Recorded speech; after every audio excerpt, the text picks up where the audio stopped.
Good evening. For years, the United States has considered Colombia one of its best friends in Latin America, particularly when it came to fighting the war on drugs. Colombia has received billions of dollars in aid from Washington to go after drug traffickers and destroy illegal crops.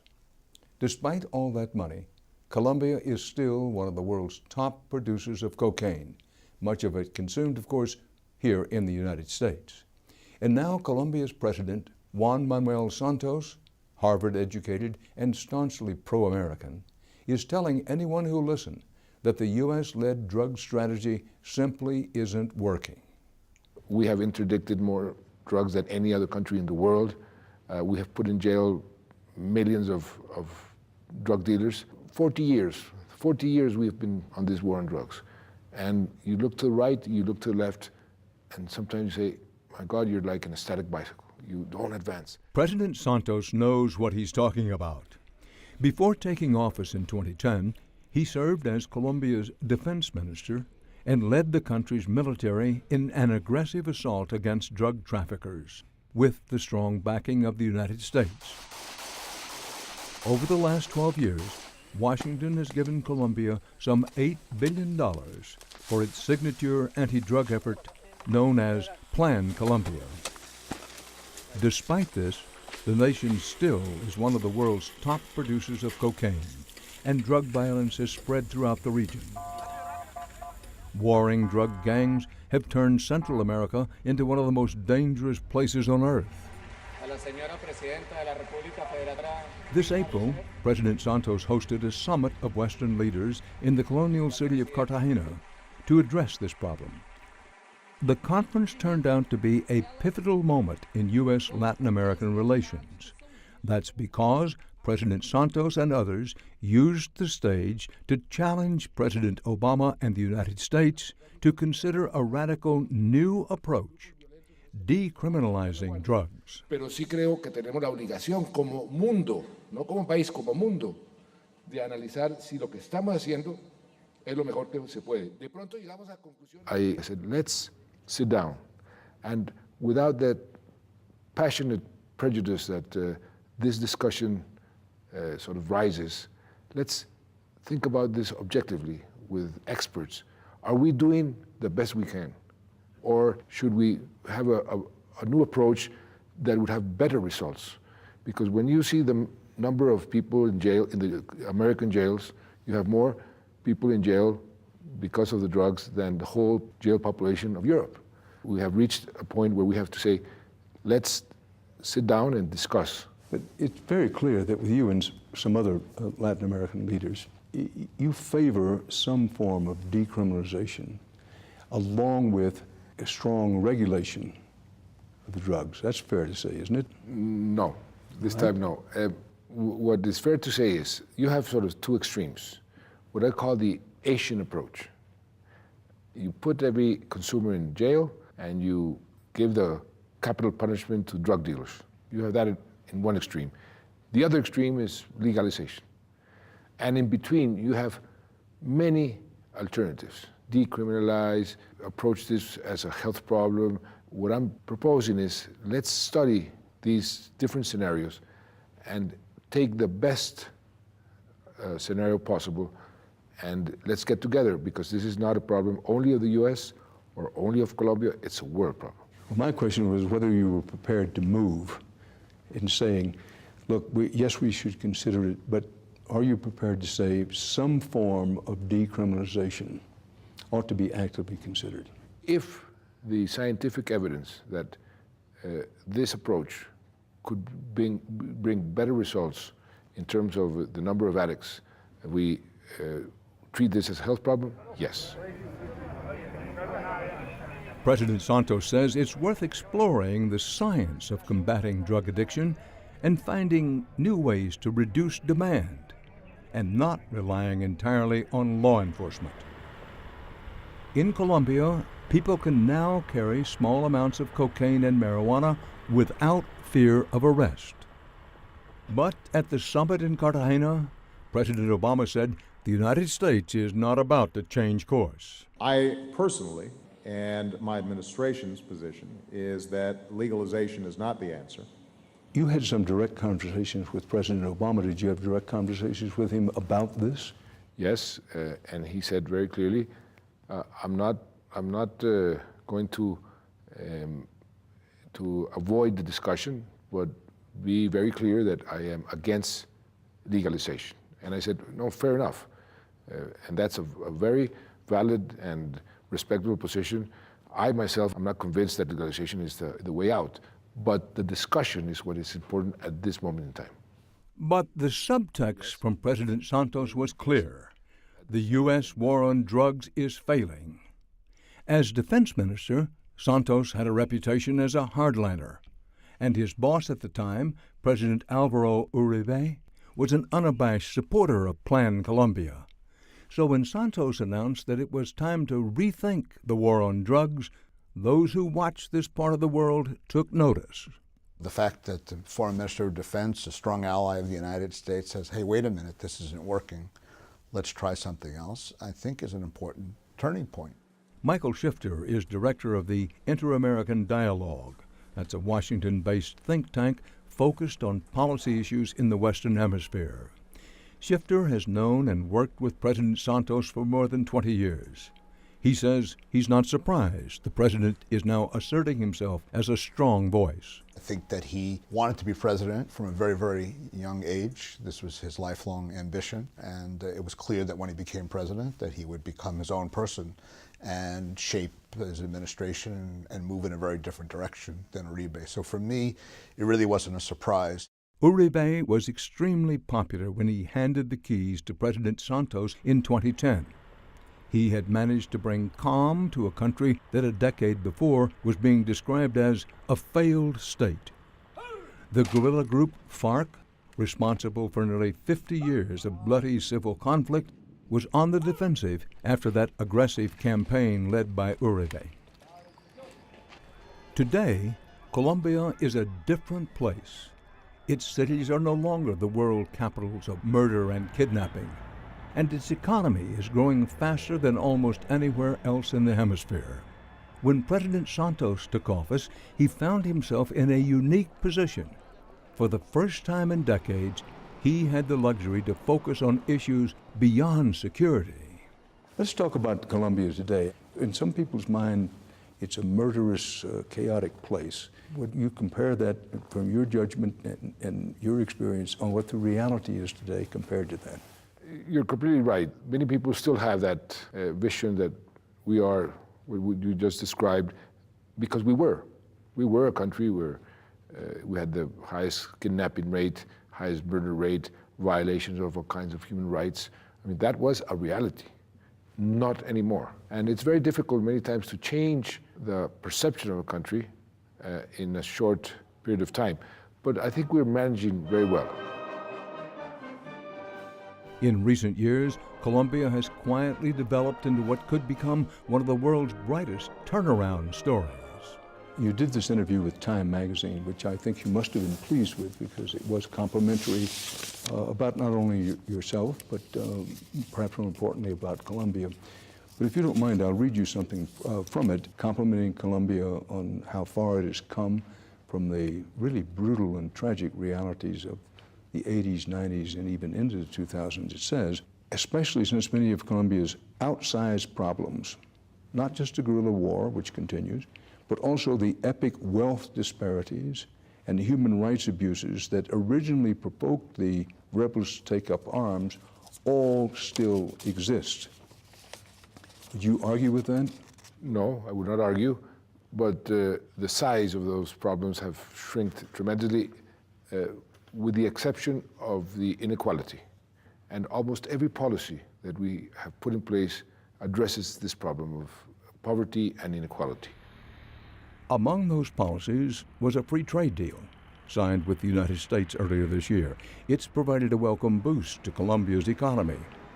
But Santos hasn't shied away from looking elsewhere as well, even to America's main economic competitor, China. For a decade now, that country's surging economy has sent Chinese businesses searching for commodities in the West, from the Caribbean to Central and South America. And Colombia experts like Michael Shifter say Santos didn't want Colombia to miss out on the potential windfall. Colombia was a little bit behind some of its other neighbors in relations with China, and partly because it was so focused on the United States, and partly because of the drug issue was such an important issue on the agenda. But now Colombia is expanding its trade with China. China has a huge appetite for commodities in Latin America and is the biggest trading partner today with Brazil, with Chile, and with Peru, and it's increasing with Colombia.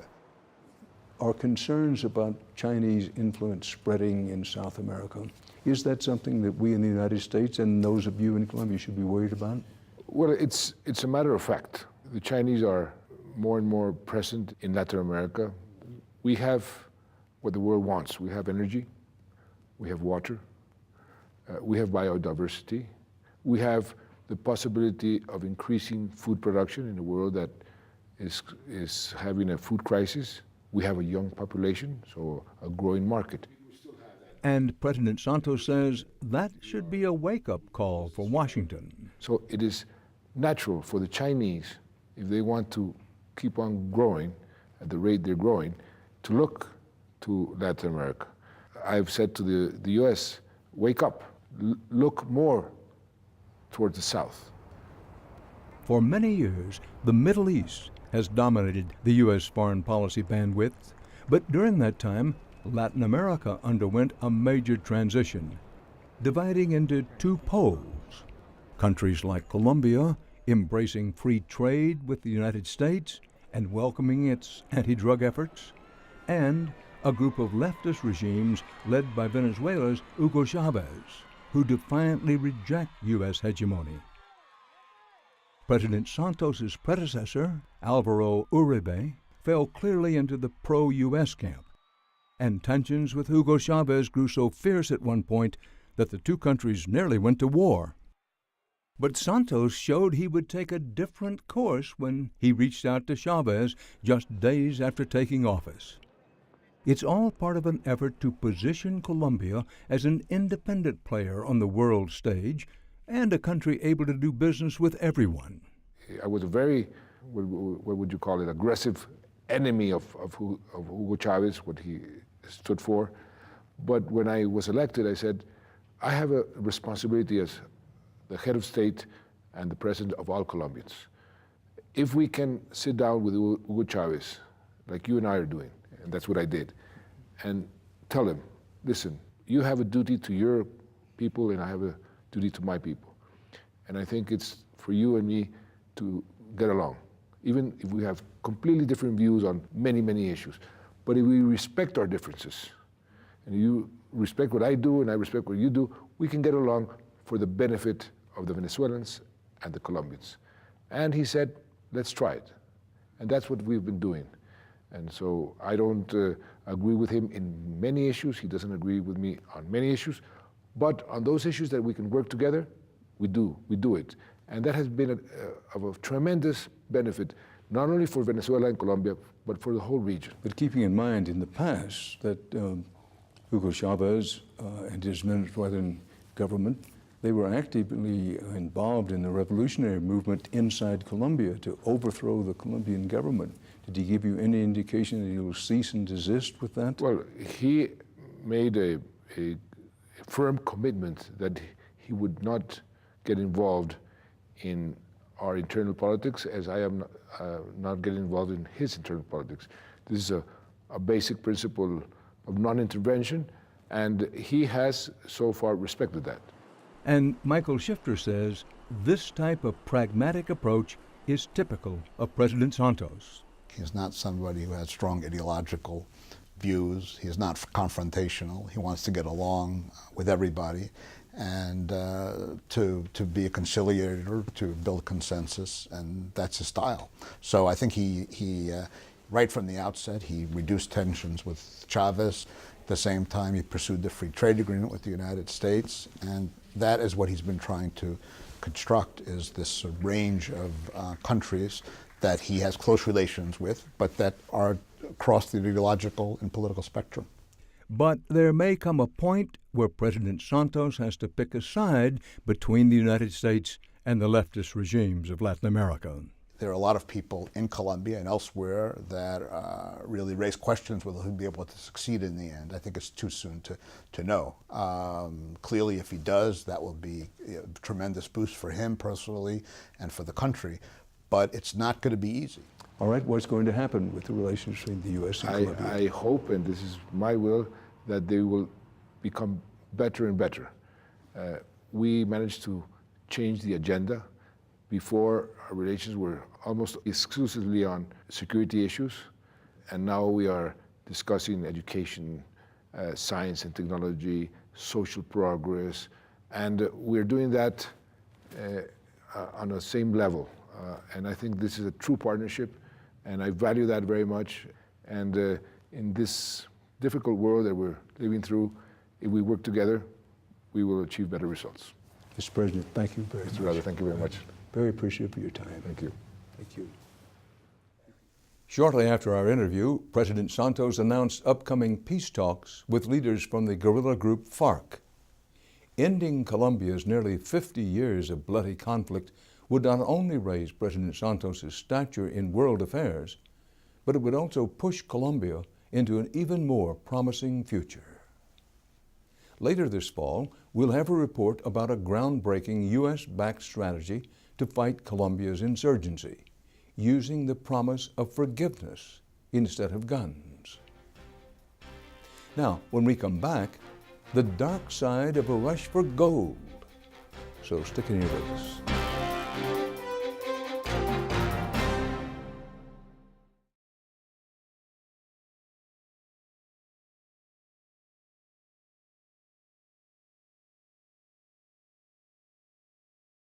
Before taking office in 2010, he served as Colombia's defense minister and led the country's military in an aggressive assault against drug traffickers, with the strong backing of the United States.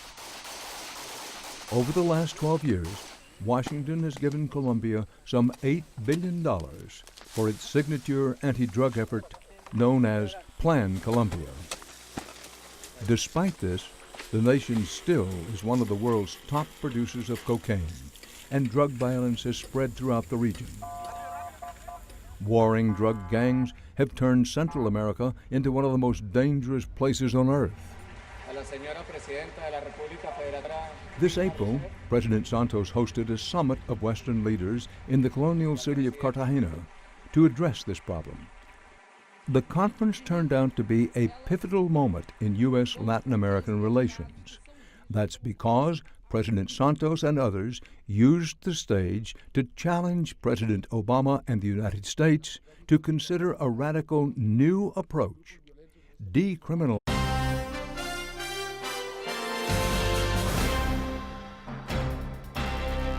Good evening.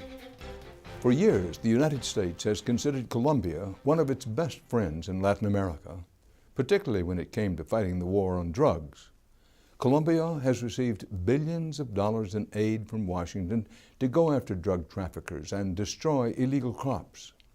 Despite all that money, Colombia is still one of the world's top producers of cocaine, much of it consumed, of course, here in the United States.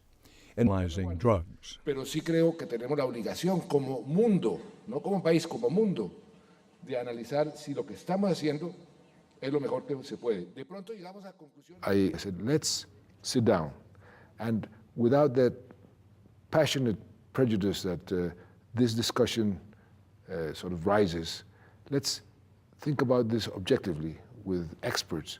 Are we doing the best we can, or should we have a new approach that would have better results? Because when you see them... Now Colombia's president, Juan Manuel Santos, Harvard-educated and staunchly pro-American, is telling anyone who'll listen that the U.S.-led drug strategy simply isn't working. We have interdicted more drugs than any other country in the world. We have put in jail millions of drug dealers. 40 years we've been on this war on drugs. And you look to the right, you look to the left, and sometimes you say, my God, you're like an static bicycle. You don't advance. President Santos knows what he's talking about.